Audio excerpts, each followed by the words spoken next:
మనీష్ మర్యాద versus Imani. ఎవరిది mistake? నిజంగానే సంచాలకుగా మనీష్ ఫెయిల్ అయ్యాడా అంటే నేనేం చెప్తానంటే ఎస్ అని చెప్తాను.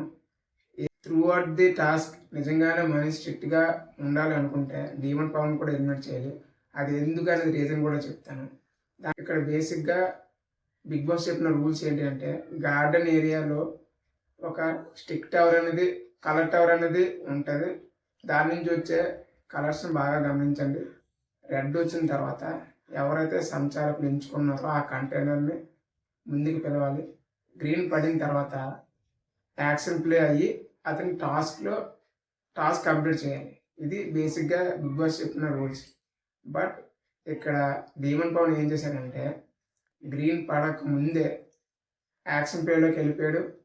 అక్కడ ఏదైతే కింద పెడతాను చూడండి, ఏదైతే స్టిక్ వాల్ ఉందో బ్లాక్ది కింద స్టేజ్ ఉంది కదా, ఆ స్టేజ్ ఎక్కడ జరిగింది అది గ్రీన్ పడక ముందే రెడ్ ఉన్న సమయంలోనే. ఒకవేళ ఇమానియన్ చేసిన దానికి ఎలిమినేట్ చేయాలనుకుంటే డీమన్ పవన్ చేసిన దానికి కూడా ఖచ్చితంగా ఎలిమినేట్ చేయాలి. మీకేమనిపించిందో కింద కామెంట్ సెక్షన్లో కామెంట్ చేయండి. ఈ రీల్ కనుక మీకు నచ్చినట్లయితే లైక్ చేయండి, సబ్స్క్రైబ్ చేసుకుని నా ఛానల్ బెల్ ఐకాన్ ఆన్ చేయండి.